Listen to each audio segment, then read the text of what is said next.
Well, welcome. This is the Hood River White Salmon Bridge Authority Commission meeting. I'd like to note that as far as in attendance, Mike Falk from Oregon side, Grant Paulson, Catherine Thomas, and Jake Edwards. I think that's it from the Oregon side. On the Washington side, Jake Anderson, Eric Wilson, and Ben Berger. We understand Doug Gibson will be calling in at about 2:30, but he will be joining us. So if we could, is there any modifications, additions to the agenda?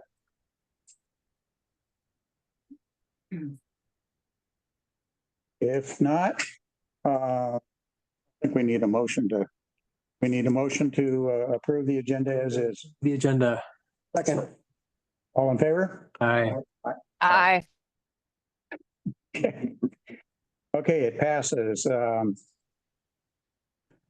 Looking at the meeting minutes from last meeting, is there any corrections that are needed by anyone? Seeing none, can we, Minutes. I'm sorry, Move to approve the minutes. Second. Thanks. all in favor? Aye. Aye. Okay, approved. Public comment, 3 minutes per person, maximum 30 minutes. Is there any public in attendance in the room? No. Online? Catherine, I see you got your hand up. No, that's the person. Oh, it's the mouse. Okay, never mind. Is there anybody online that from the public? I see no hands up. We'll go ahead and proceed. Executive reports, co-chair. Jake, do you have anything? I don't have anything added this time.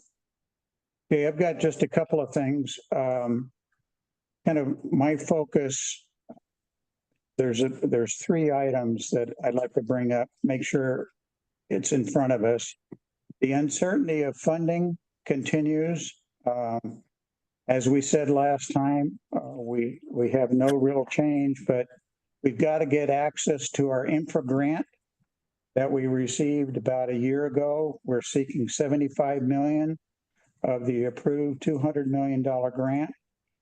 We've requested, we've done all requested of us. It's really in FHWA hands. And we really need that money no later than the March timeframe to allow us to move into 1B design, which we would like to start April the 2nd.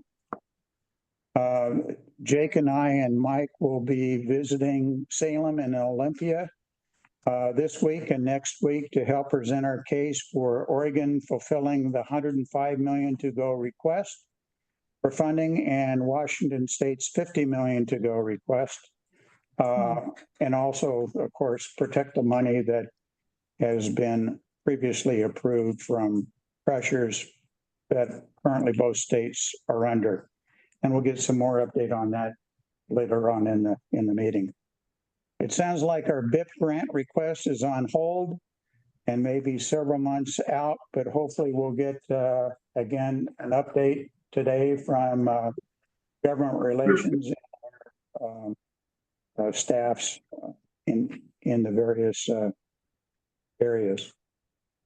We're in the process of negotiating 1B design costs and contracts, but it's really dependent on getting these funding released.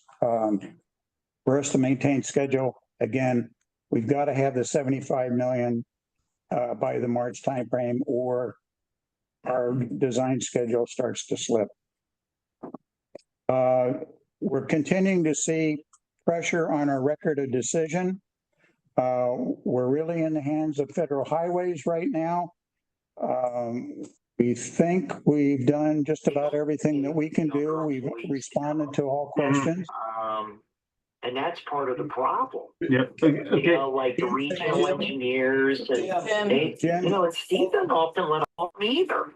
Can you kill it? And I'm thinking flying in from There we go. Okay. The magic of overrides. Okay, so anyway, we're cautiously optimistic that we're going to be able to hold the schedule, and we'll get some more information on that later in the meeting. And that's all I have. Project director report. Quick question. Yeah. The BIP grant, now is that specifically our application or is the whole program on hold? It's our application, but I think as you're kind of listening to the news, and Jim will give us an update in a few minutes. You know, there's a lot of uncertainty going on in the Capitol right now, and pretty sure we're going to get caught up in it, Yeah, at least for a while. program right now is, if you haven't had something signed already, then since the new administration came on, it's been on hold. Jake? The only one I could add to that is we had a field day with Federal Highways with Tom Goldstein, Yep. Who's new to the project, came up, as well as our ODOT reps came up, and we gave him a tour of the Washington side of the bridge landing. We walked all down to the water as close as we could get and looked at options down there. And it was a really good day of talking about possibilities and plans. So. Yeah, and we're very much happy to have Tom join the team. I think he's going to be a strong advocate and a strong member of our organization. Okay, let's go to, Hands up. oh, Catherine. Mr. Fox, did you ask about the BIP grant application or the infra grant? Because the answer that you just got was the BIP. I think, is this correct, Mr. Fox? It's my understanding that all of BIP applications are on hold, not just ours. The infra application. We believe everything is on hold, but Jim will brief us here in a minute. Understood. Thank you. Okay. Mike? Yeah, the project team was, we being us and Kiewit, we met with WashDOT on some comments they had on their 15% submittal that they had in December with WashDOT's structural and geotech folks.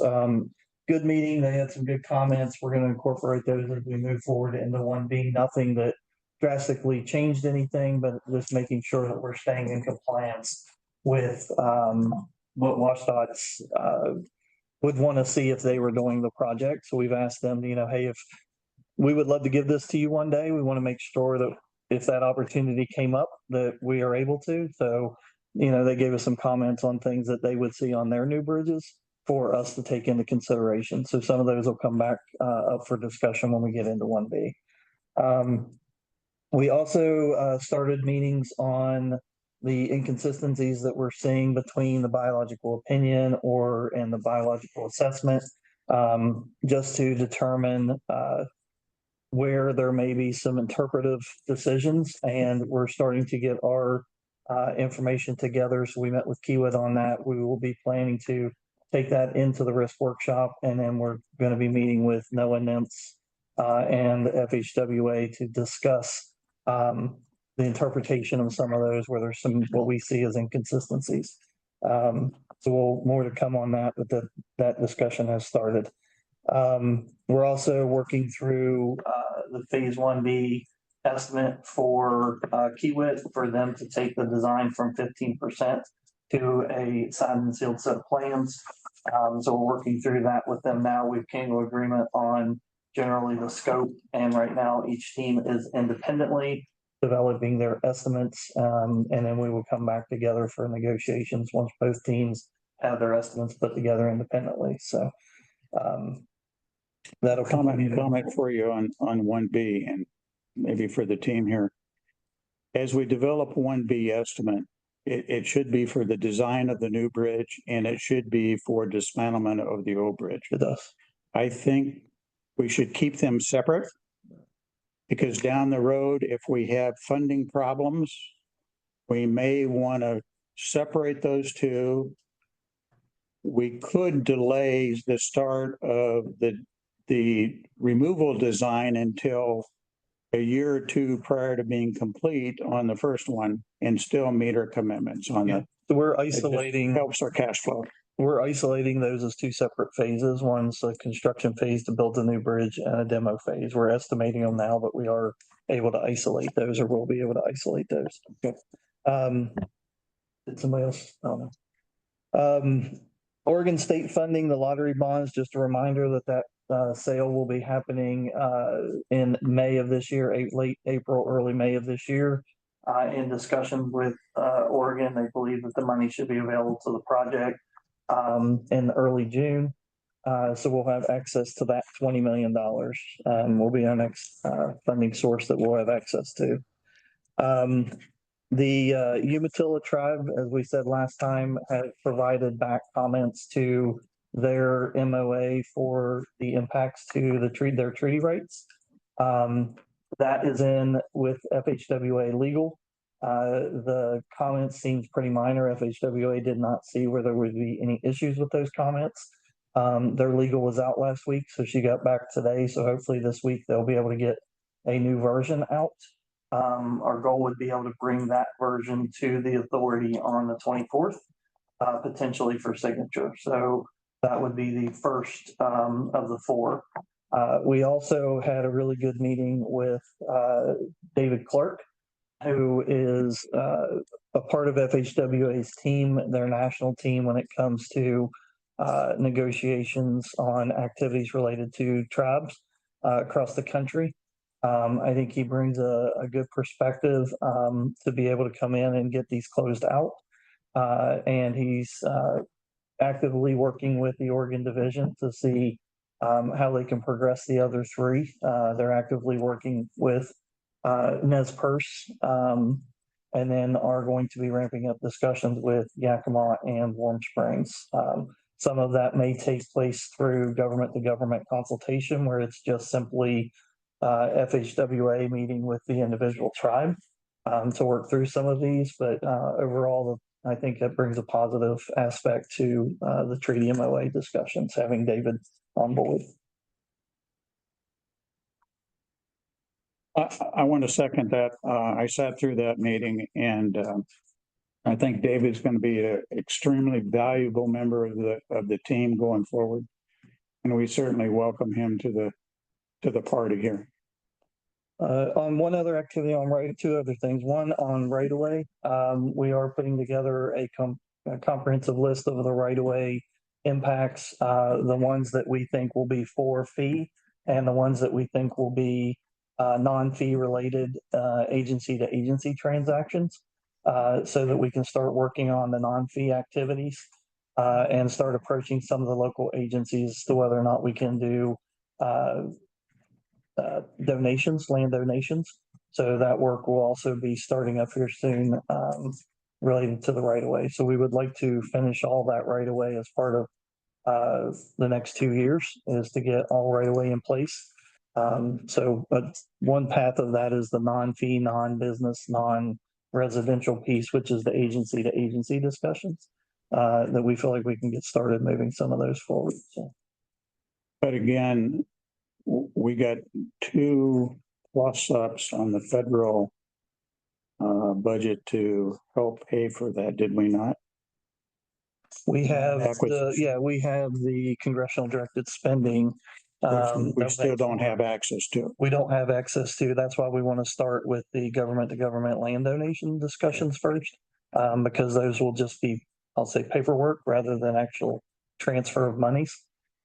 So we can start those and see how those go. So, and there's a lot of discussions around that. I'm making it sound very simple, but excess parcel amounts will need to get talked about, and excess parcels of who owns what after the job. And there's a lot of details that go along with that, but they're should be non-money transfers that we can do. So, and then the last thing I'm going to turn over to Christy, who's leading our NEPA, and have her give you an update on where we are with the NEPA. I'm Christy Duncan with HRWSBA, the NEPA process, and I'm relatively new to the project, about 4 weeks in now. Just an update on NEPA reevaluation, which is the part that FHWA is currently. The part that FHWA currently has in review, and that document summarizes changes to the project in the last 3 years. FHWA, as we mentioned, did come out and do a site visit as part of that review, and we hope to hear from them hopefully before the end of the week on whether or not they'll be signing that document.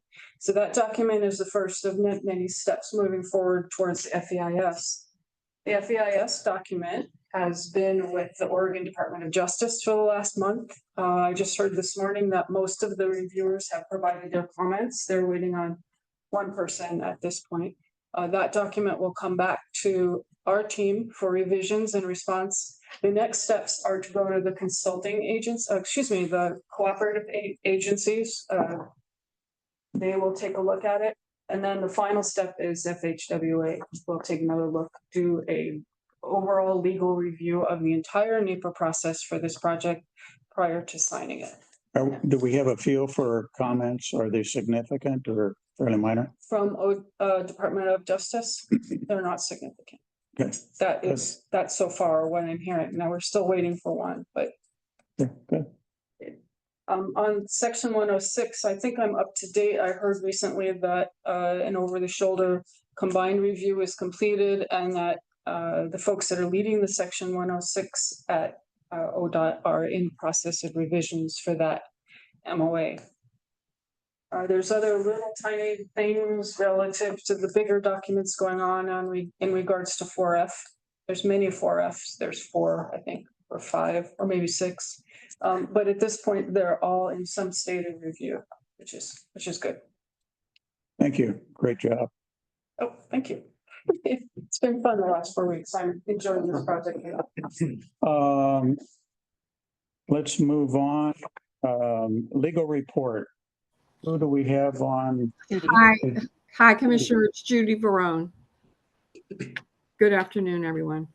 I just have a brief report on one item which relates to the legislation to include the authority in the Oregon Tort Claims Act. Foster Garvey has drafted an explanation of the need for the legislation at the request of the authority's lobbyists to assist them in doing their lobbying efforts. And Foster Garvey has also reviewed and commented on the legislation relating to the ODOT toll enforcement. I don't really have anything else to report. Those are the only things that have occurred since the last report. Judy, have you looked at all on the Umatilla tribal MOA? I haven't sent it to our legal until we get it back from FHWA legal. Okay, so as soon as we get it back from FHWA legal, we need to get it to her and get it turned around quickly. Yes. Okay, good. Thank you. Thank you. Thank you. Government relations.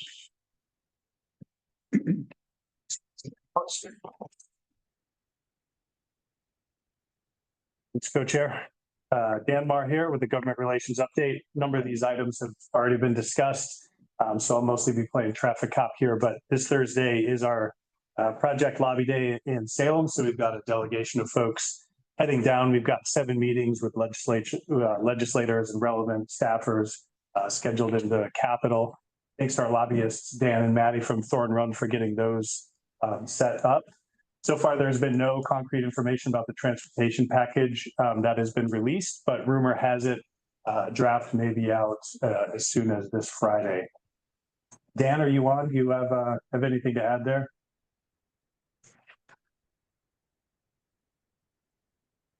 Jan. No, I don't see any either. Okay, hearing none. Moving on to Washington, Brad Boswell will be joining the meeting at around 3 o'clock today. So if we see him pop up a little later, we can click over to him if the agenda allows. Similarly, in Washington State, we're holding our Project Lobby Day next Thursday, February 20th. Up there, a little bit of a different dynamic. Legislature is dealing with some pretty thorny funding situation across the state's budget. So far, I haven't heard any real concrete talk of a transportation package coming together, but we'll be up there next Thursday. Brad's got about 8 meetings with legislators, the governor's office, and other key folks set up for us. Over in Washington, D.C., some of this has been discussed, and so far, the Transportation Secretary, Sean Duffy, has been confirmed by the Senate. That's good news.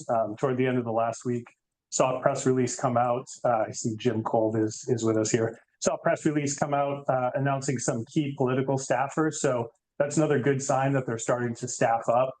But so far, no real movement at the DOT yet on either in bridge investment review or our process for the infra grant agreements. Jim, you want to take it away? Yeah, thanks, Dan. Yeah, I mean, I think, as we've all seen, I mean, there's been a lot of flurry of activity, with the executive orders putting in place a funding freeze that created a little bit of chaos. Federal highways and DOTs kind of sorted that out a little bit, where federal formula fundings are moving forward, except for national electric vehicle charging formula funds. But discretionary funding remains frozen right now. They're not executing new project agreements until they're fully populated with politicals. They're not advancing discretionary grants that are pending. They did do a redraft of the raise. They had an open raise notice of funding availability that they reworked and actually renamed the program renamed it Build. It used to be called that prior to being moved to raise. There weren't a lot of significant policy changes there, but they did rework it a little bit. In addition, the secretary also put out a memo that rescinded a number of Biden-era initiatives related particularly to DEI and climate, and then put out some principles that the DOT will be using as they look at discretionary funding programs, which really, look at things like, the federal interest versus local, and then gets into a range of other things related to local financial commitment, compliance with Buy America. So most of it's pretty consistent with things. There is a unique provision related to birth and marriage rates that it's unclear how that will be implemented.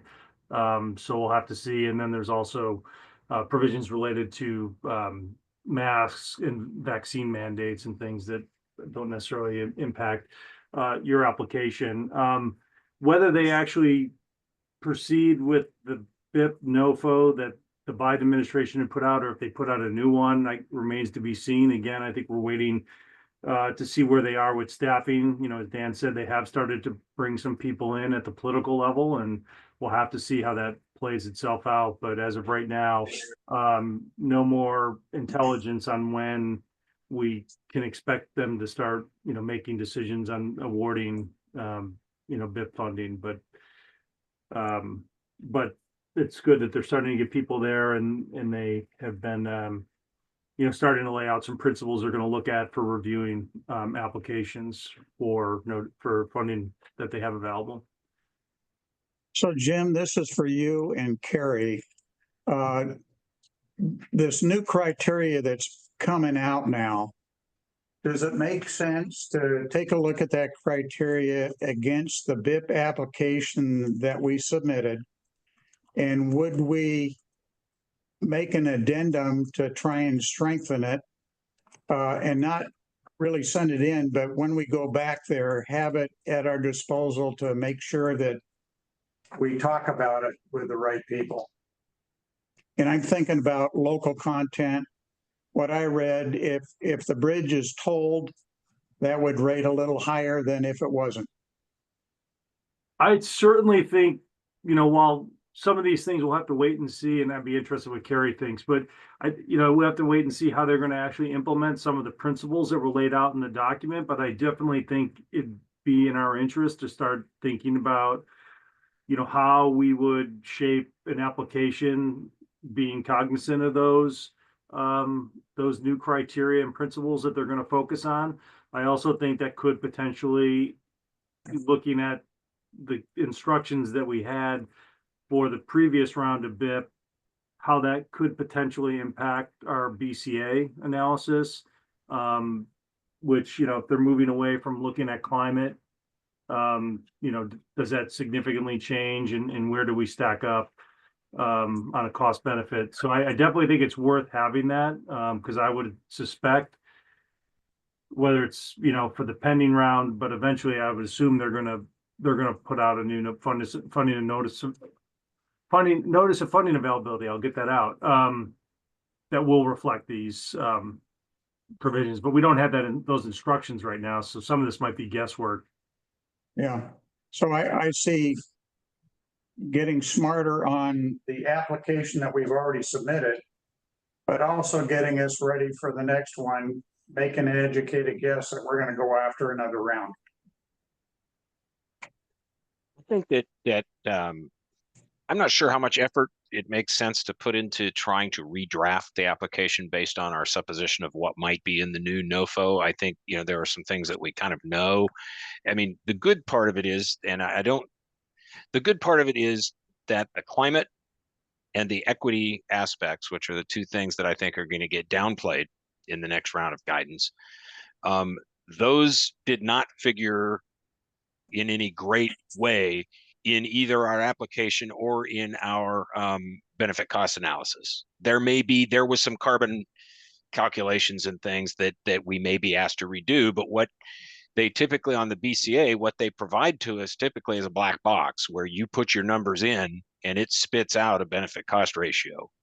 And so, you know, the question is, are they going to recreate their black box and send us a new black box to put our inputs into that doesn't include the climate and the equity aspects that, again, I don't think figured very highly into ours. Ours was mostly based on economic benefit and those kinds of things. The other thing I would say is I'm hopeful that we're going to at some point be able to pick up and keep moving forward on our infra grant.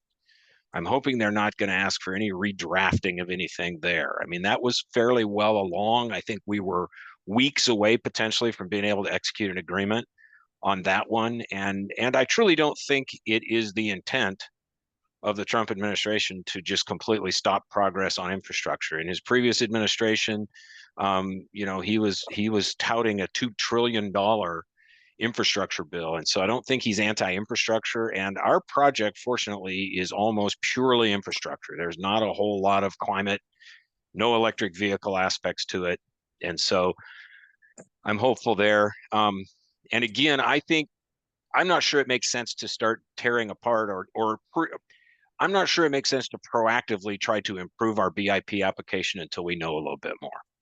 Yeah, what I was saying there, Carrie, I didn't mean at all to redo the application, but outside the application, if we could, and if it makes sense, create some talking notes that when we go back there, we can talk intelligently of what we see happening to our application with these revised criteria. Yeah, I will be honest with you. I'm not up to speed on what the revised criteria are and might be. Has there been some published? I mean, I know the things they want removed. Yeah. From the previous criteria, which are the electric vehicles, the climate aspects, and some of the equity aspects. I don't know that I know a lot about what the new emphasis is going to be. Yeah, Jim said a few items, very, very kind of superficial level right now. And I guess what I'm saying is we need to monitor that. And as soon as we get some clarity, don't wait, come up with the speaking notes that we can address it proactively. And I think, yes, I think we will know at some point in time. I did notice an announcement today that was interesting to me, and that is, it didn't sound to me from the news today that they intend to completely kill the NEVI, the electric vehicle programs. What they're going to do is, it sounded to me like they intend to still award that money. They're just going to award it based on different criteria, and a new NOFO is forthcoming. And so it'll be interesting to see what, you know, to compare the old and the new. That will give us some clues, I think. yeah. Well, we can share the memo that the secretary released that laid out some of the principles. But you're right, Carrie. I mean, they're very high level. You know, I mean, until you have the instructions, I mean, how are they going to calculate and look at, you know, birth rates and marriage rates? I mean, and then how do you how does that factor into some kind of an analysis that, demonstrates that your project's advancing those? So there's a lot of unknowns here, but I think, yeah, definitely there's some things knowing what's coming out, and how we present the project. But I think there's a lot of things related to this project in terms of the economic development, the ag benefits, interstate commerce. So I think there's a lot of things we can focus on that we know that is important to them. The other thing they talk a lot about in the memo is quality of life for families. So I think there's a lot of things here in terms of, I think, go to Commissioner Fox's idea that, some talking point that really kind of, walks through that memo and lays out how this project will accomplish those objectives. So a lot of moving parts, but I think we got to stay on top of it. Mm-hmm. And we try and react quickly to it instead of waiting. So, okay. Hey, thank you. Hey, I'd like to, Jake, do you have any comments? Oberg? Thanks for checking. Nothing to add. Okay. I'm going to change the agenda just for a minute. Doug Gibson is online now, and we would like for him to give us a briefing on special effort he's been leading with the governance committee. Thanks, Mike, and thanks for rearranging this agenda today. I believe everyone received the proposed executive director job description. Yes, it was in the package.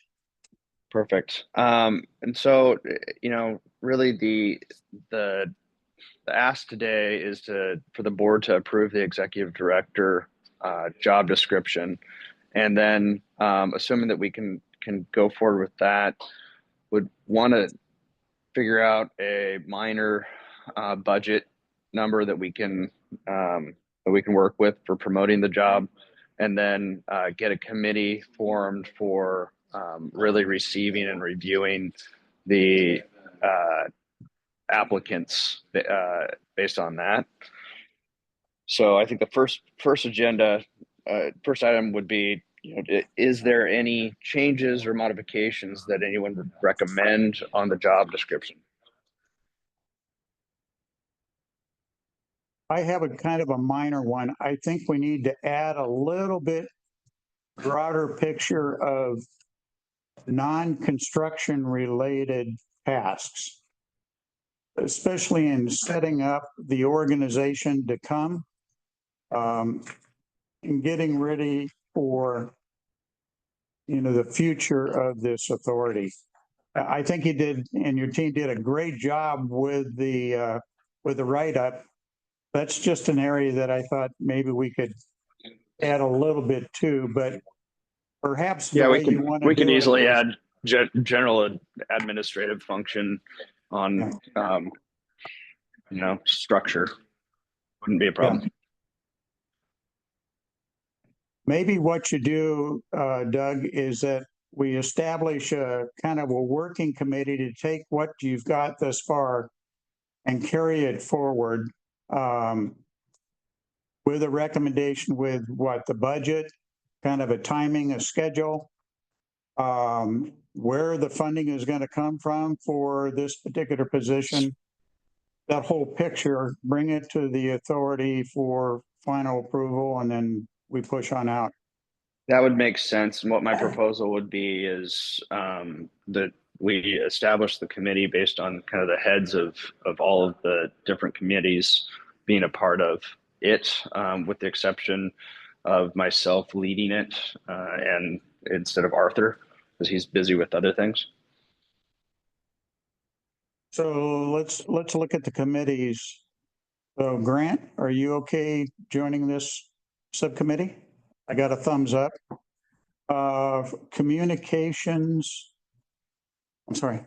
If you have 4 committees, if you appoint, is it okay to have 4 committee members, right? Sport. That would be a quorum though.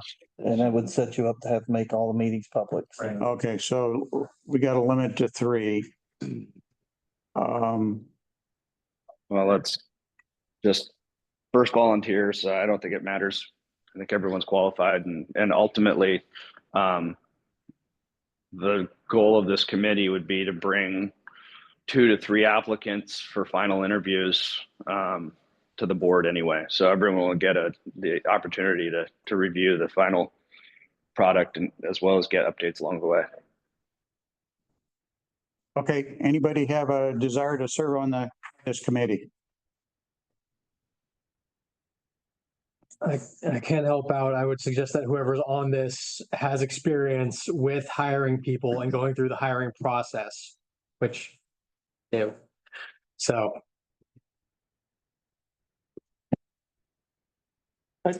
Doug, do you mind, sorry, just backing up a step and just saying, kind of giving I know we've talked about this before, but just kind of a high level overview of, why this is so important right now with the timeline, that we would ideally like to see for bringing this person on and kind of, where we really hope for them to move the needle, in the kind of, in the first portion of their role with leading the bridge? Yeah, I can briefly do that. So really, it's a little bit of a chicken or the egg scenario. We're at a point with the project and with funding where we kind of need this role to start taking over as we migrate from the port on projects and owning different elements of this project, as well as we're relying on consultants to do a lot of the work when we could be maintaining and advancing this project maybe at a faster rate, definitely at a cheaper rate, and ultimately we're going to need this role for as we establish the bridge and the project, and as Mike mentioned, as we're setting up the structure for long term.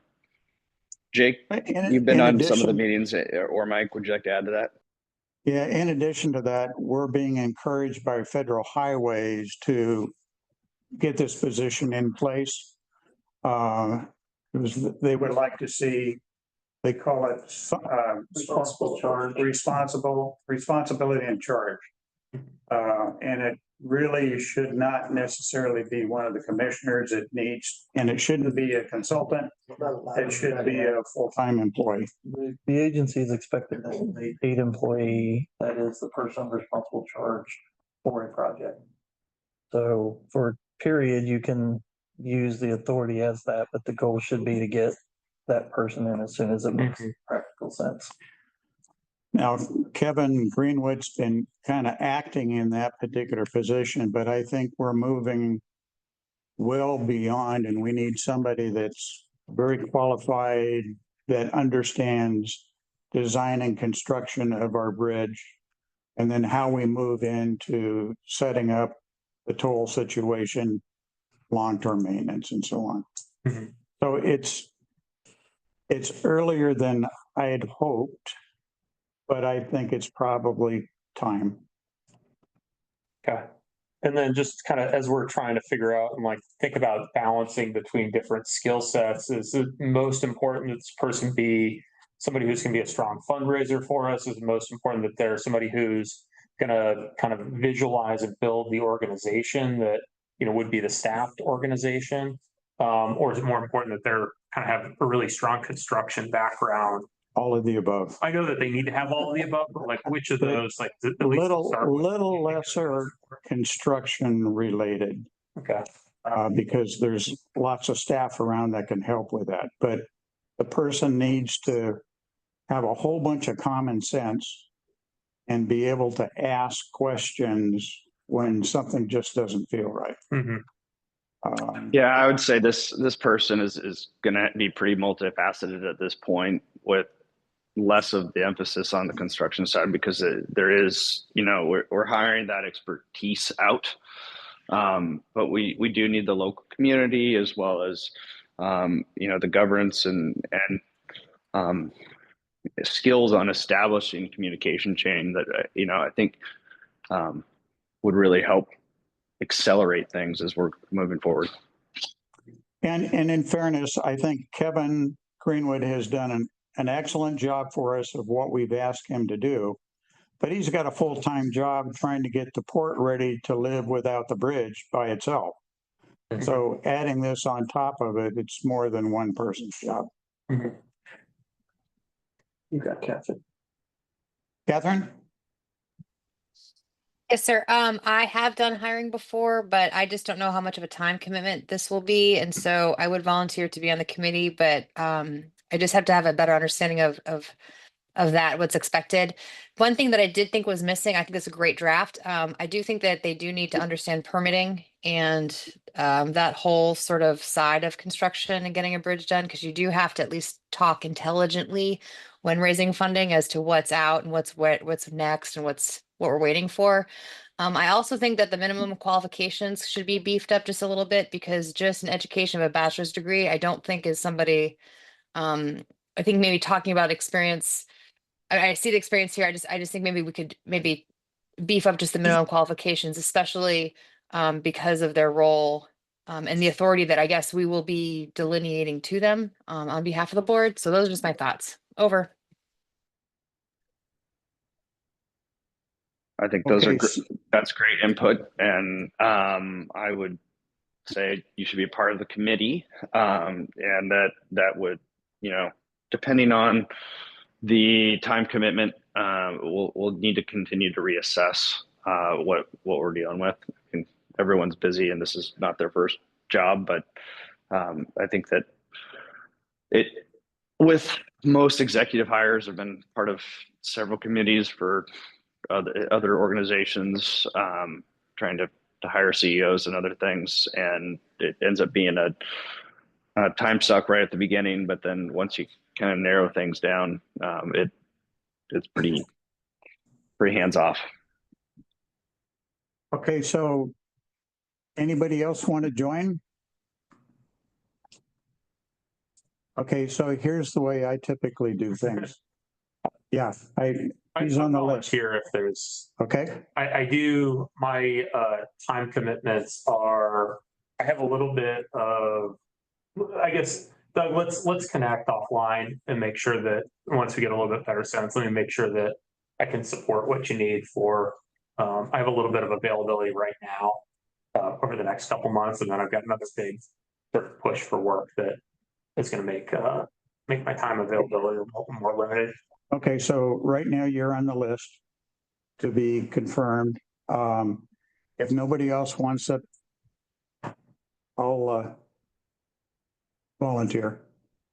Feel free to also boot me if you've got. No, like, no, you no, pick- no, pick no, your- no. You know, you guys should pick your group of like who you think would be, you know, should be on this. I think this is a really important one for, you know, that is gonna mean a lot for the organization. And you know, I think we're all equal here. So if you'd like to be part of it, and assuming that you've got the time, and I think you'd be an excellent candidate. And if Well, why nobody else- don't we put it as this? You know, we can have the committee, and then we can solicit, you know, feedback from a larger group as well. Yeah, so the committee right now would be myself, Ben and Catherine, with you leading. That's four. Okay. All right, I will back Ben, out. you can take, no, Ben, you can take my spot. I'm good. I can be an alternate. I'm a good, strong alternate. Perfect. Well, let's go with that. And I'm sorry, I'm kind of accelerating just because I got to get back to my other meeting. Okay. The other request would be, once that committee solidifies the job description, that we have authority to post that on behalf of the commission. And then we're going to need some minor budget. I'd say, you know, we could say $1,000 budget, not to exceed 5,000, to advertise this on job sites. This would not be at this point utilizing a recruiter, but just the ability to post and pay for the advertisement.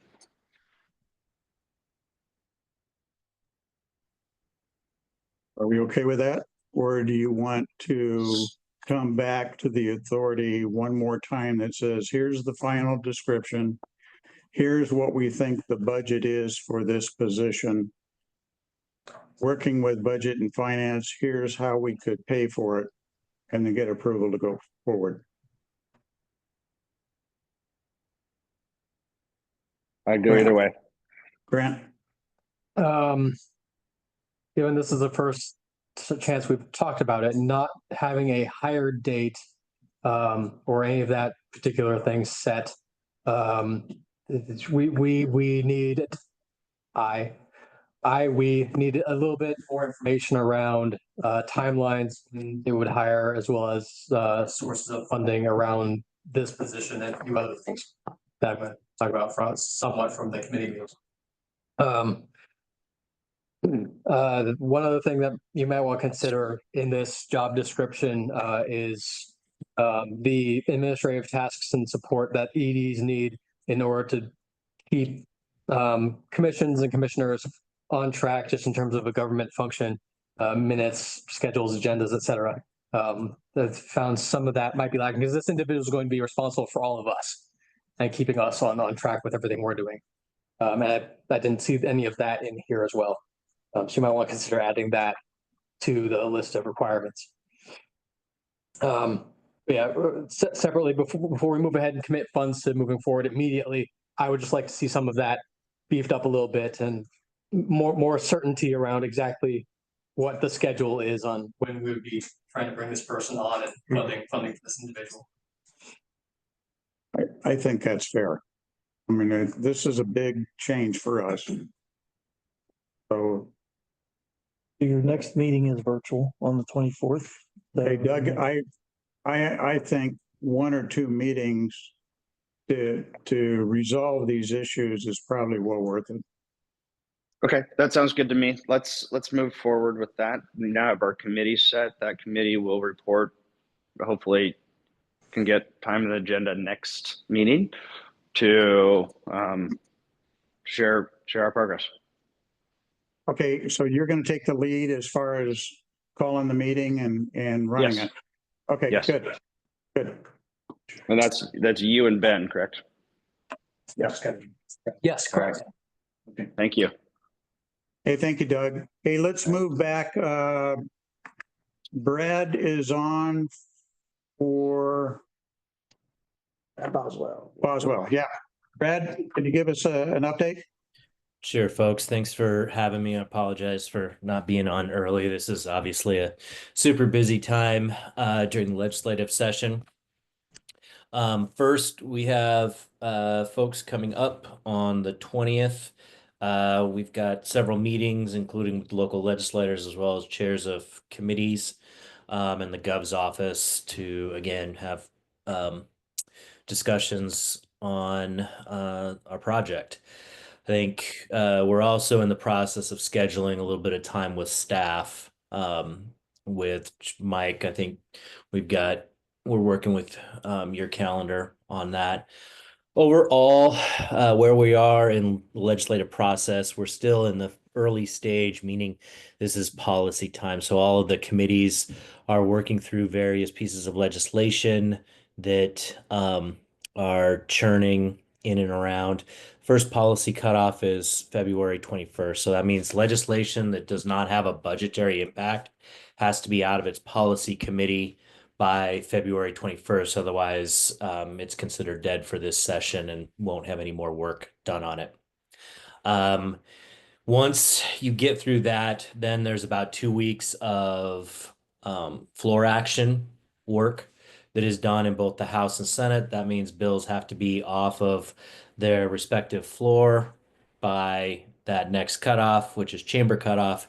Otherwise, they're considered dead. It's right around that point in time that budgets, it's usually mid to late March when the next revenue forecast comes out. And it's at that point when the budget discussions really kick in.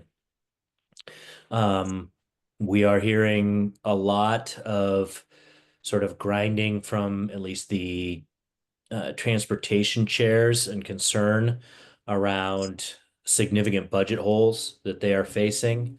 They are signaling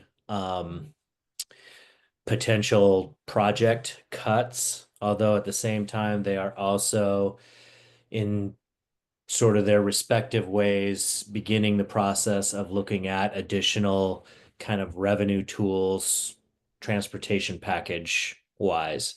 So on the Senate side, there continues to be sort of discussion in and around some kind of general fund taxing package, which then would free up a piece of the general fund, usually in the form of sales tax on vehicles, to move over to transportation. Again, all of this is sort of behind the scenes and being discussed, although it's not, there's not real public details yet. On the House side, Representative Fye introduced a road usage charge, which would basically be a per mile tax at about 2.6 cents per mile. That has a hearing this week. We'll be monitoring that. I think that's his solution to try and figure out how to fill those holes. All of this is swirling right now. So far, we have not had any kind of at least negatives thrown out relative to our project, but everyone is being really tight-lipped about what may or may not happen. There is scenarios where the legislature decides to put out what they consider kind of an all cuts budget as a first effort, primarily. Usually those are done to kind of scare everyone and realize how dire the situation is as they try and work towards some sort of tax package or revenue package that can fill holes. Again, there is nothing specific to report relative to our 75 million at this point. But we are in the mix and in competition with all of the other transportation projects that are currently out there and doing the same thing we are. So I'm happy to try and answer any questions, but there isn't a ton of detail that's available right now. Questions for Brad? Thank you, Brad. Okay. Okay, let's move on. Partner updates, Federal Highways, ODOT, WashDOT. Tom, anything to mention? Tom Goldstein? No, I have I appreciate some clarification on that infra grant. You know, Federal Highway can't move on that. I mean, we can't act on any discretionary grants. I can't even talk to the office that's looking at it. So I'm just, want to be clear about, there's nothing my division office can do to push that along right now until later. The BIP grant, you guys, same thing with that. That's not this BIP grant, it's the whole BIP program, just like the one gentleman said. Appreciate, we'll look at I'll definitely get with Chloe and Misty about the Umatilla MOA on the fishing rights, and the reevaluation. As far as person and responsible charge, I'll try to get you guys a little bit more information I can pass on our expectations. I want to do a little research first. It says engineer and responsible charge. I want to look into that and see if that's what the requirement is, or if it's just, I mean, yeah, I hear you. It's in the CFR as engineer and responsible charge, the Code of Federal Regulations, but I don't believe that's the requirement. I just want to make sure. So Yeah, I can send you a couple links on that to help you, Tom. okay, that'd be great. I appreciate that, Mike. But no, I appreciate this meeting. This is a great meeting. Get a lot of good information out of it, and really looking forward to helping you guys any way I can with this project and keeping it going. Well, we're glad you're part of the team, Tom. Hey, I'd like to recognize Rick Evans from Senator Murray Cantwell's office is on. Rick, would you like to say anything? Well, hi, everybody. I just got on a couple minutes ago, so sorry for my tardiness there, but what I know, there were a couple different folks from this organization that joined our call a couple Fridays ago now for the information we did have. I know there's always a desire for a little bit more clarity on some of those calls, but I think at this point, I'd love to, and you guys may have touched on it earlier in the call, but if there's any follow-ups off of that or any additional questions out there, I'd be happy to relay those if needed. Appreciate it. Thank you. How about Rob? Rob, do you have anything you want to say from ODOT? Oh, I don't have any updates for anything. Okay, well, we appreciate you joining. Thanks. Anybody else from our partners? Carolyn. Carolyn? Yes, well, as usual, I don't have much to offer today, but we're more than happy to work with you and help you as much as we can. We appreciate your involvement. Let's go ahead then on open items. Okay, later, consent agenda. Mike, you want to run that? Sure. I mean, they were in your packet. There was 3 things in there: invoice approval, modification to the board meeting. We met with the GR committee and they are putting forward those recommendations for moving a couple of the meetings. And then an RFP for the auditor. We've talked about that a few different times. So unless there's any questions. I would make a motion to approve the consent agenda. Second. Second. All in favor? Aye. Okay, motion passes. Committee reports, funding and finance, Grant. Thanks. Where are my notes from that meeting? In the last funding and finance, like I'm introing a soap opera almost. In the last one, we had a little bit of a preview of the TNR analysis that we're going through a deeper analysis. That a report that's going to come out later for a more full TNR analysis that we've been working on and asking for. So they've been working through any deviations in traffic volume, traffic weights, trucks, cars, and that sort of thing. So we were presented with some of that data, and you will see that later. One thing that we would like direction on from the board is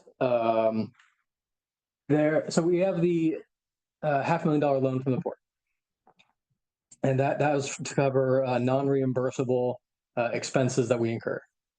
The most recent amount that we have about, and we're also in tandem are going through the process of getting our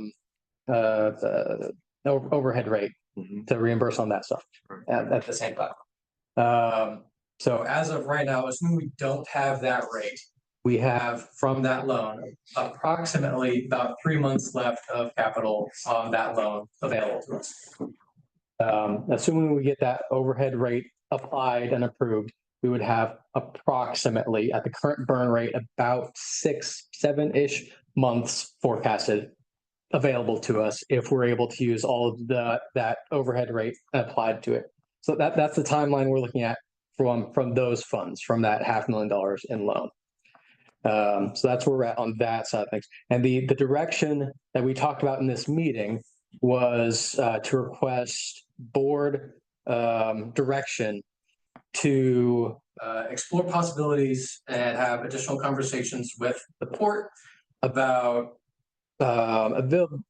possibilities to improve our position regarding using funds, and also general future needs of the authority. That makes sense?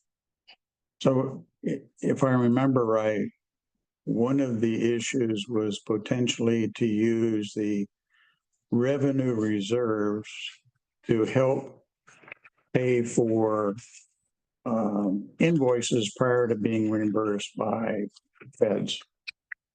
And once the invoice is paid, the reserve gets basically replenish. That's part of this as well. This discussion. Could be. That's one possibility. There's also other tools and options that are available to us that we haven't explored or haven't talked about yet, because we have not, us as a board, have not directed anybody to go have those conversations. So I am bringing that up to ask us if we want to assign some people to go do that. I believe, and this is just me, I believe we should. And I personally think you should go and the co-chair should go. I should not, because I'm serving as a board commissioner as well. So I need to stay out of this. But I think you two folks know where we are, what we need. And I would recommend the rest of the authority give you that leeway to go. Now, if you want to take Mike with you, I would think that's okay too, but it needs to be two commissioners from the authority. I would expect anybody that we authorize to go be able to take staff with us. So it seems to me there's two flavors that we're trying to address.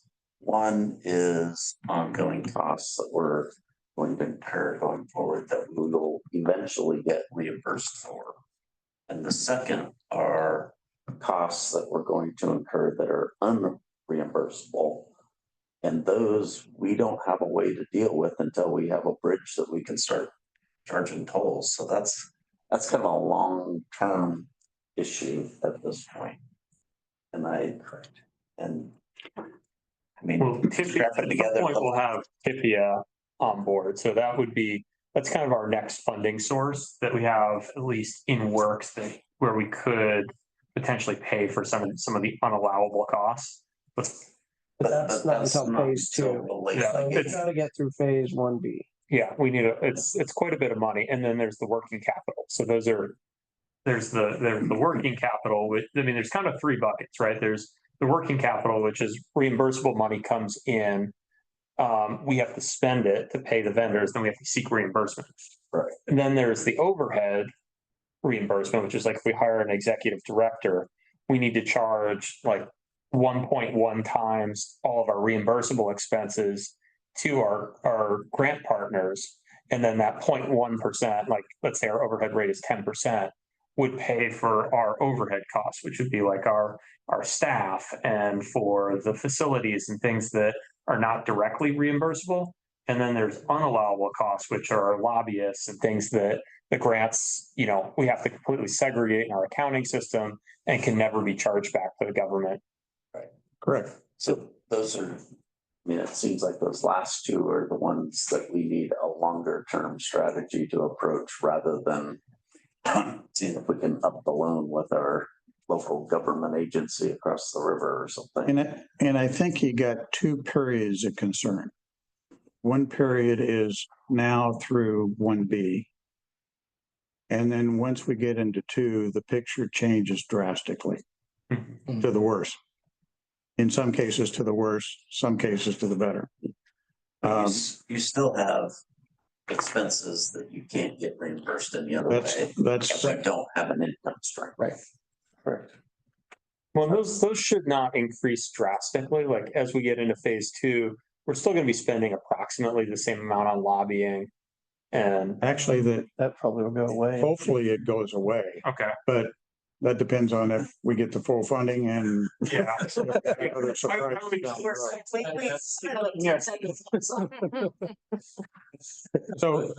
I would recommend that we approve letting some folks think about it, getting the homework done, and then going and having discussions with the board just to see what's available. I would second that if that's a motion. Yeah, I think Grant and I have the relationships with the port and the port directors that we can have successful conversations about how we get through this next short-term interim, and then also help start those conversations for having that medium-term discussion. I think you've got a very good point. When we go into phase Two, we need to be starting to think about that we'll have to pull on the TIFIA early rather than late so that we have access to cash on hand. It's more difficult doing that today, and we are in that marriage with the port, and we need to keep those open, clear communication and those lines of conversation going, because I don't like being 3 months cash on hand for we start having problems. Jake?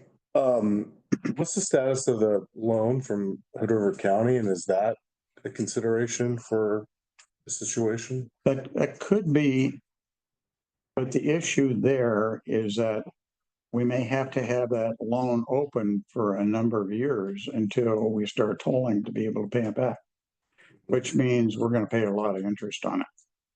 But it is a vehicle. And that conversation that we'd always been having with the county was it was going to be short term, not a long term note. Yeah, there are separate elements of that, and it was more focused on the immediate stuff, not necessarily the longer term. And the structure of it's different. Okay. So that's not necessarily on the table for this particular discussion. But it is a good point that we could potentially, like, if we're willing to put up the toll reserves as collateral, we could, go out and get a loan either from the county or from, a bank that, could fund some of this while we're waiting for TIFIA. Yeah, And I think one of the things that we've talked about, though, is when you first open the bridge, the tolling availability of those funds beyond just basic operations is really minimal, and I don't think it's really set up so that we can carry a bunch of money that we've already spent and service that kind of loan. I think Carrie had mentioned that. I think that was one of the key takeaways I took from a couple of your presentations, Carrie. Multiple times. You can't commit that money to more than one thing. Yeah, it's already committed to other things. Yeah. Well, this whole area is definitely an area of concern, and for me, the NR or non-reimbursable stuff is one piece. Yeah. I'm very concerned about as we get into phase 2 with the Fed funds, and we're spending so much money per month, trying to advance fund that's going to be a challenge. That's why I think we've looked and submitted a waiver request, so the feds would pay on invoice, which I understand has been done elsewhere. Now that request has been in for 3 or 4 months. Of course, with what's going on with the feds right now, it's kind of everything is kind of on hold, but we may need some congressional help to try and help that. Since we're a young organization, we don't have a lot of cash sitting around. We need some help here. So, okay, let's finish this up. And related to that, the other question that was being asked once we get further along and other options that are available to us. I've talked with some people in the private sector just regarding longer term potential working cash and whatnot. And so researching options with infrastructure grants, and wants to find out more information, I'll either connect people or bring me information back. Good. Thank you. So, okay, so are we in agreement that we'll send these 2 guys, get homework and then go meet with the port, see what's available? Yes. I see a yes. Okay. You want it to be a motion? Yeah, let's do it as a motion just to make sure. I think you did the motion, didn't you? I did not. Okay. You can. I think I would botch it, but I think the motion is for a small group to actually get together, put your heads together, scratch it, figure out how we deal with our immediate month-to-month and funding needs, and figure out if there are strategies with some of our existing partners to address those. Yeah. Specifically. Second. All in favor? Aye. Aye. And just so we're clear, that motion was for the co-chair Anderson and the head of the finance committee to do that, not some people. And not some people, and we're not scratching our heads. I was gonna edit No scratching. Okay, so we've got a motion and a second. All in favor? Aye. Aye. Opposed? Okay, motion carries. Anything else from funding and finance? No, that's it for now. Okay, how about engineering construction area? Sure. So if we haven't seen the themes so far in the meeting today, it's really about funding and ENC. There's a lot of talk about that as well. I don't think I have anything fresh to add based on all the reports. The other two items have both been mentioned earlier, but we've spending a lot of time with our opinion of probable cost and preparing for the risk workshop that is February 24th through 27th. That's really the focus of a lot of our effort right now. And the reason that's important is that we come out of that with an agreed upon project cost with all of our partners and facilitators on that side. So it's a lot of effort there. The other is background work on preparing for phase 1B, what the scope and deliverables are, and getting that nailed down. We're looking to have a first draft of that in early March so that we're ready to go, hopefully in early April. And then I think the last kind of element that we're working on in conjunction with the opinion of probable cost are just early design refinements and geotech questions, clarification on what some of the report and this information means and how that gets implemented in the field. And also there's some similar discussions going on with the biological opinion of just what does it really mean? What's the intent? And what discussions do we have about alternate means and methods to achieve that intent? That's really, I think, the basis of what we're doing. Is there anything else that I missed, Catherine? Nope. Sounds pretty good. Nothing to add. Okay, Marla could not join us today for communications government. Can somebody else? Yeah, Jake, give us a report. Yeah, so we've sort of discussed our plan for the rest of February, our social media outlays that we're planning on doing. Dan has put together a list of firms that we're looking at for public relations assistance. So we are going to review those and plan some interviews to talk with those folks and see about a good fit to assist us. That's the two big things that's happened recently the last month. I will mention that Mike did a wonderful presentation at May Street Elementary. Actually, James. Sorry. Yes. I saw the pictures. There's quite a few individuals there. And just want to mention that is communications gold. So please let us know next time you guys do that. We did, JLA did put out a Facebook post related to that. So please let us know anytime you guys do that, because that's great information to spread to the community and let them know the work that you're doing to educate people on the bridge. I think that's, Dan, do you have any other? We've got a committee meeting later this week. We'll be going through government relations plans and communications plans for the next few months here at that meeting as well. I've got a topic that maybe you want to include, maybe you don't, but I think when you take a look at this whole funding situation of pay on invoice or pay first and then show that paid invoice to get reimbursed from the federal government, that whole cycle, people think we've got 200 million from the feds. Well, we don't. So the next step is to get authorization to get into the 200 million, but that by itself doesn't mean anything either, because we have to figure out how to pay for an invoice before the feds will pay us back. Mhm. That whole cycle of knowledge, I think, is ripe for our public to understand the complexity that we have in funding this bridge. And yes, we've gone for an exception to the rule. And why are we doing that? Because we are a young organization. It just seems to me there's a whole article that could help us with the public.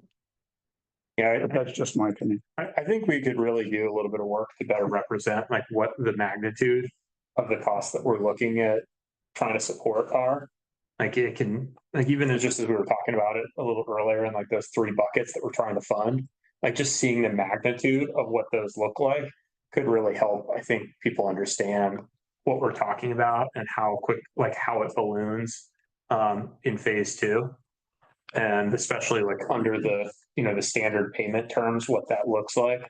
I mean, I think any organization other than, a state DOT would be totally unprepared to, to be putting out, over $50 million in working capital to try and do a project like this, right? It's not even on the, it's exactly, it's over $50 million, right? It's not, it could be a lot more than that. But it's not within range. Anyway, I just suggest maybe you think about it. Yeah, I think this is exactly the type of feedback that communication group's looking for, is to the board bring up topics to us for us to then discuss to figure out how to put that in a message that relates to the bigger picture of communications, and how to make sure that we can communicate, in your example, difficulties, but in a positive way, to say, hey, this is what we're working on as a board. So yeah, we will, as Dan mentioned, we have a meeting on Wednesday, so we will bring that up. And might be reaching out to Grant to get maybe some more info related to these funding conundrums. So thank you. Her hand raised. Oh, Catherine, go ahead. Just a quick question for the communications committee. I understand there are new party platforms, if you will, that we are trying to speak to with our own messaging when it comes to social media, and maybe the appropriate tagging when we are posting on social media for other specific people we want to see it. I'm just wondering if the communications committee is discussing this, with the simple conversation that was just said about the different grant highlights, if you will, and the new, what's the new administration looking for?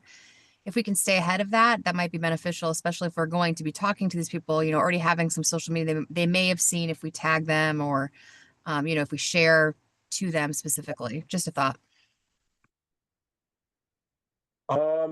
Yeah, I might have to reach out to you offline to make sure I understand more. I know that last month we had completed a one-page document for our legislative partners that was took a while to put together, that summarized sort of what the bridge is, what we're doing, what we have done in the last 6 months. But if we can sort of look at tagging specific individuals on our posts. So yeah, I can bring that up again in our meeting on Wednesday. Good comment. Thank you, guys. Let's go to informational items if we could. And Mike, why don't you brief us? And we touched on a couple of these. Let me brief. The risk workshop is February 24th to February 27th. On Monday, the 24th, we'll start about 11:30 for those who are traveling. We are going to do it in the Kiewit office. The outcome of that will be a report back to the board. So once that final report is complete, we'll bring that back. We are looking at potentially, and probably will have a separate special meeting for the board to review the outcome of that, because it'll take some time to go through that with everyone.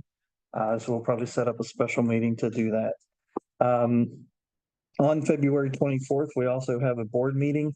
The thought that board meeting it'll be held as scheduled. There'll be a number of the board members that will be virtual more than probably usual, so just be aware of that. So, but we are going to hold the meeting still on the 24th.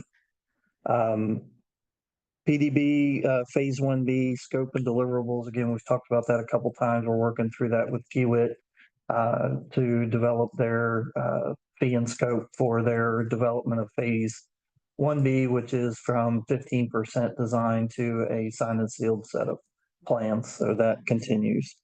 And then we talked about the fourth item, which was the non-reimbursable expenses. So upcoming items, anything there you want to mention? We talked about those already. We have a trip to Salem and a trip to Olympia that are coming up. There's one other one, this Wednesday. There's a few of us going down and going to meet with IBR.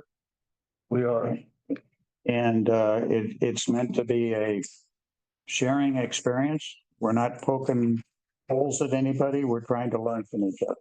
So that'll be this Wednesday. Other items, anybody? Yeah. Mike, go ahead and say that. So go back onto the executive director part. We didn't take a motion on that to do that. Do you want to make we talked about it and we said we were going to, but we never officially did a motion. So I think we should. Back and that up. Let's do.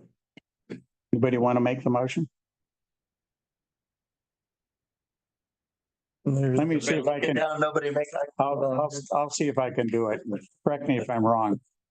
So I move that we authorize a small team of commissioners to evaluate the draft executive director position, to recommend modifications if need be, take a look at what we believe funding is going to be needed for this position, and bring that analysis back to the authority for final approval to proceed forward. That group being. Yeah, and the members would be initially Doug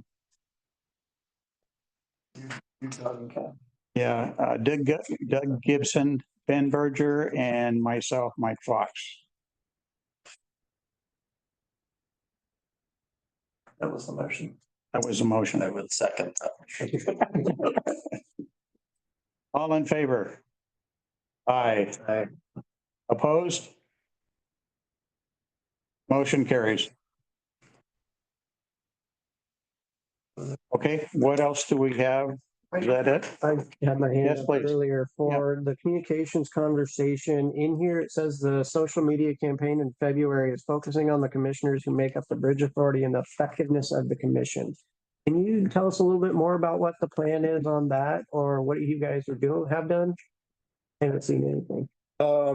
We are going to highlight 2 commissioners on social media. The interviews that were done 2 summers ago, and that's also taken place. So just giving everyone a background of who's on the commission, what is your motivation, what made you interested in this project, and then the second piece is just information about the board. How does the board work? Where do we have meetings? When do meetings happen? Things of that nature. Okay. If I could add a little amendment to that, since that has been printed, there's also been a number of safety improvements to the new bridge, or that the safety improvements that the new bridge offers versus the old bridge that we're looking to highlight this month, just kind of in keeping the legislative zeitgeist. Got it. And I guess the only thing I would add is when I'm thinking about this in public relations, to me, our focus has to be on funding. And everything that we do needs to be thought through the lens of, does this help or hurt us in getting funding? The conversation, and while I completely understand where you're coming from, Commissioner Fox, the reimbursement process is enshrined in law. It's been there a long time. Very, very rarely do you see somebody get an exception to it. All local governments have had to deal with this since the beginning dawn of time, and it's something that we've all had problems with. I don't know if it's something that we want to put in the forefront in front of other people's faces. I think that's the conversation that you have with the agency about what options do we have and how do we get through this. Doing it on the communication side to me poses more risk than it does benefits at this time. Well, I mean, I would add that I think I agreed with Commissioner Fox said about there's a perception that we have this money, and that idea is nuanced, right? We do what we don't, and making sure people understand that there's a lot of work that has to be done in the background to make sure that those funds are going to come to us, and maybe it's valuable to share that, but maybe it's not. I think we can like the whole idea of the communications group is to formulate some ideas, bring it back to the board, make sure that you guys agree that that's a good plan going forward. I personally think that's what you should do. But then once we get that message, we run it by government relations, we run it by our lobbyists to make sure that we understand all the ramifications of the discussion. One thing that I might add, this has been part of the conversation, just kind of like from a PR realm and how we engage with, especially local media, but also like what we're talking about on social media. Is that the public? I mean, we all talk to the public every day about the bridge, and it's like, what's happening? Is the bridge getting built? Is it not getting built? And there's just a lot of opportunity, I think, we think in the communications realm to start focusing on some like project education, what it takes, where we're at right now, what it actually takes to get this bridge built, and starting to zoom in on these different elements. The construction and the design, all that is really interesting and cool, and people like to look at renderings. But I think there's some kind of good meat on the bone here and just like procedural stuff as well that people just don't think about. They don't think about all the emotions that like you're all taking in this room, the work that happens in the interim. So I think this is good fodder for that. What it takes to fund. Where does the money come from? How does that actually trickle in? What makes the authority in this project unique? That's all really, really good fodder and stuff that reporters might be interested in. Well, just the meeting we had today, everything that we talked about, everything that goes on to try and make something like this happen. It's not easy. There's a lot of moving parts. Yeah. One cog hits another cog that hits another cog, and it's all interrelated. And at any one time, you can only really affect a third of those cogs. Yeah. The other 2/3 are under other stresses. So other items, folks? I'm going to lift the mood up just a little bit. Hey, I agree with you. When you look back at it, we've accomplished a lot since this organization's been set up. When you really stop and look at it, there's a lot more to go, but we've done pretty good, guys. It's only a couple months from being 2 years old. Yeah. Okay, yes, Grant. Just feedback with Jay. Hopefully Comes can put together a bunch of stuff and not only educate the public and regardless with our grants and what we have funding wise and whatnot, but also craft meaningful, thoughtful messages that get us the rest of the way in our funding picture and get us an actual package that enables us to actually build the bridge that we're all talking about. So with that goal in mind, please continue. With that, folks, we're going to adjourn 29 minutes early. Thank you all. Thank you, everyone online.